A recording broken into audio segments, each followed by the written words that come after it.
Panorama group, जो सोचता है वो करता है। आपके अपने सपनों का आशियाना। आपने कहा कि देखिए लालू यादव ने आपसे कहा कि उन्हें कुछ पता नहीं था, लोगों ने उनसे दस्तखत करा लिया और वो फंसते चले गए। क्या लालू इतने नासमझ थे, या सच में नासमझी में, या छोटे छोटे लालच में? जो आपने कहा कि 10 लाख रुपया पहला पेमेंट छोटी राशि थी और लालू ने रुपया नहीं देखा था, इसलिए वो फंसते चले गए। देखिए, लालू को लोगों ने बेच दिया। एकदम कन्विंस है इस बात के लिए कि अगर फॉर्डर स्कीम में 900 करोड़ का घपला हुआ जी, तो लालू प्रसाद को ये 900 करोड़ रुपए नहीं मिले। 900 करोड़ रुपए नहीं मिले। इसमें बहुत प्लेयर थे और लालू यादव को हम एकदम 100% कह सकते हैं कि इसकी पूरी जानकारी नहीं थी कि किस ट्रेजरी से कितना पैसा निकाला जा रहा है। वो कुछ ज्यादा जानकारी नहीं थी। वो देख रहे हैं कि कुछ पैसा हमारे पास आ रहा है, कुछ ये वो आप जानते हैं उनका नेचर कैसा है, कितना सीरियस आदमी थे। अब भले अब उसी टाइप का कोई डील करना हो तो दूसरे तरीके से करेंगे, लेकिन लालू प्रसाद उसमें पहली बार मुख्यमंत्री बने थे, कुछ जानकारी ज्यादा नहीं थी, अपना वो चला। तो आर.के. राणा कहानी सुनाते ये सारे ये लोग जो थे इन्वॉल्व थे। और हम नहीं मानते हैं कि लालू प्रसाद को जिस तरीके से हम लोग ने बड़ा विलन साबित किया था, वो विलन थे। हम एक चीज बताते हैं, बिल्कुल हमारा एक लालू प्रसाद से पटना में कंकड़बाग में किसी, जब हमारी ट्रांसफर जब हो गया था वहां पर, उसी बाद एक शादी थी और लालू यादव और हम बगल में बैठे हुए थे। इसी ऊपर तू मैं शुरू हो गई फोटो स्कैम पर और बहुत कस के बहस हो गया भयानक तरीके से। अच्छा, और एकदम माने भयानक, वो भी भयानक तरीके से।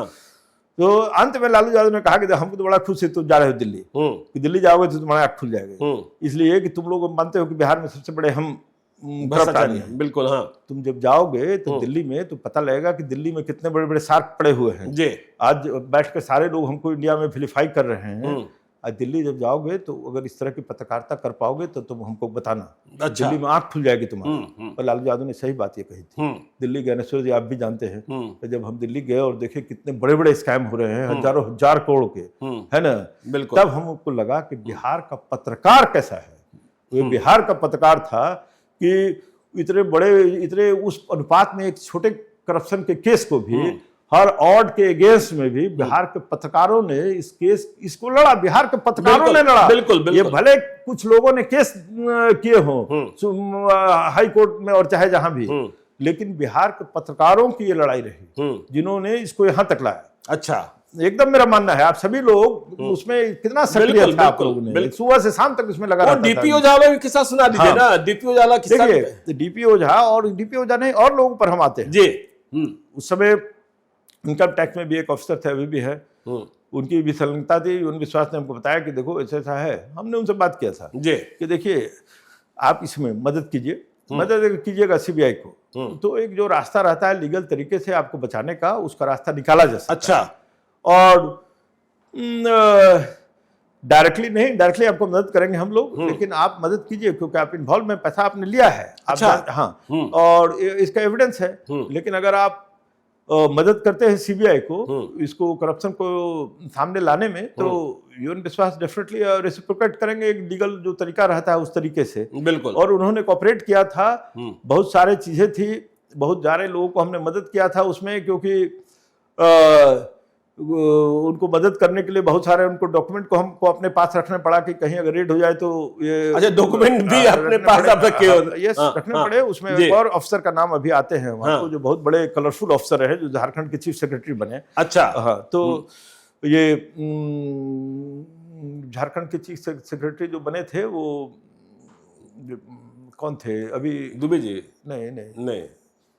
अच्छा, हाँ, ठीक है। हाँ, जेल भी गए थे, लेकिन मैं भी नाम अचानक। सजल चक्रवर्ती, उन पर भी आएंगे, याद कीजिएगा। बिल्कुल। तो अब देखिए एक और बड़े किरदार पर आते हैं जी, जिसका नाम हम भी भूल गए हैं और जिसके बारे में बिहार में कोई नहीं जानता। वो छुपा रुस्तम थे। अच्छा, हाँ। कौन था भाई? जहां से शुरुआत आपने की थी कि जेल से किसी ने पता। बिल्कुल, हाँ। वो इस फॉर्डर स्कैम का सबसे अहम कड़ी है। अच्छा, वो आदमी, और वो आदमी बिहार से गायब हो गया। हमने जानते क्या उसका मर्डर हो गया, वो भाग गया जहां भी हुआ। वो डॉक्टर था, एक सप्लायर। अच्छा, क्या सप्लायर था? वो फॉर्डर स्कैम का सप्लायर। अच्छा, ठीक है। मेरे पास एक लेटर मिला, तो जेल से लिखा गया था। जेल से लिखा गया था कि आप ज्यादा जानिएगा, आप क्राइम ज्यादा एक्सपर्ट थे। 1.5 घोड़ा, 1.5 घोड़ा मतलब 1.5 करोड़ हुआ। 1.5 करोड़, हाँ, 1.5 करोड़ हुआ कि 1.5 घोड़ा तुम यहाँ पहुंचा दो। हाँ तुम यहाँ दे दो, नहीं तुम्हारे सारे कच्चे किस्से सामने आ जाएंगे। समझ गया मैं किस अपराधी की आप बात कर रहे हैं। जी बिल्कुल। तो और तुम्हारा खात्मा हो जाएगा, तुम्हारा जेल चले जाओगे, ये सब था।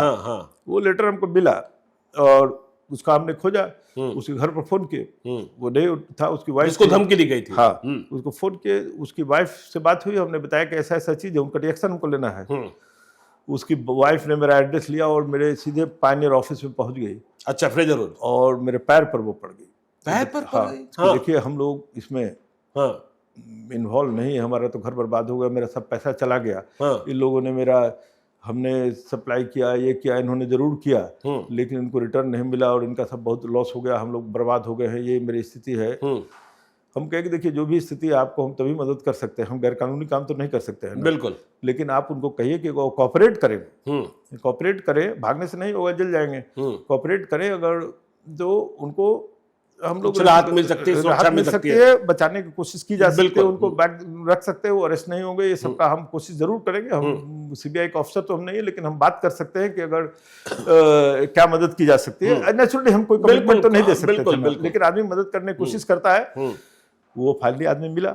अच्छा, मिला फाइनली। हाँ, जिसे धमकी दी जा रही थी। हाँ, वो इंसाइक्लोपीडिया था फोर्ट्रेस का। इंसाइक्लोपीडिया था? अच्छा। वो हर आदमी को जानता था। और हमको लगता है उतना इन्वॉल्व शायद कोई नहीं हो। अच्छा। लेकिन उसको बहुत लॉस इन लोगों ने कराया था, इसका बहुत पैसा ले लिए थे, उसको भी था अंदर से कि बदला लिया जाए कुछ लोगों से। समझ रहे हैं ना? तो बहुत अच्छा मेरा उससे पैक्ट बन गया। और कहाँ पैसा है क्या है, वो न्यू पटना क्लब में हम लोग बैठते थे और जब भी जरूरत रहा उसको फोन करते थे, बैठते थे, और वो आपको जो भी चीज चाहिए, जो जानकारी चाहिए, उसने हमको सैकड़ों बड़े बड़े स्टोरी दिए। अच्छा। और उन बड़े बड़े स्टोरियों के चक्कर में कारण बहुत लोग अरेस्ट हुए, बहुत बड़े बड़े उसमें रेड हुए। बिल्कुल। और वो इनकम टैक्स के जो ऑफिसर थे और जो ये थे, इनके कहने पर हम लोगों ने सीबीआई को बहुत सारे एड्रेस दिए थे, एक साथ साइमल्टेनियस रेड हुआ था। अच्छा, एड्रेस में सप्लाई करते थे। हाँ, मेरठ से लेकर कहाँ आपको याद होगा, ये गुड़गांव से लेकर एक साथ साइमल्टेनियस रेड 70-80 जगह जो हुए थे, वो सब इंफॉर्मेशन हमने यून विश्वास को दिया था और वेल कोऑर्डिनेटेड तरीके से उस रेड को कराया गया था। बिल्कुल। जिसमें बहुत सारे तथ्य सामने आए थे, बहुत सारे लोगों की भूमिका सामने आई थी। लेकिन हमको लगता है कि वो आदमी सडनली कुछ 2-4 साल के बाद डिसअपियर हो गया। वो लगता है नेपाल भाग गया, चाहे जो हुआ। अच्छा। क्या हुआ हम उसको ट्रैक नहीं कर पाए। समझ रहे हैं ना? तो वो एक बहुत बड़ा उसमें बिल्कुल किरदार था, ये जान लीजिए, जिसने ब्रेक थ्रू दिया। ब्रेक हुआ।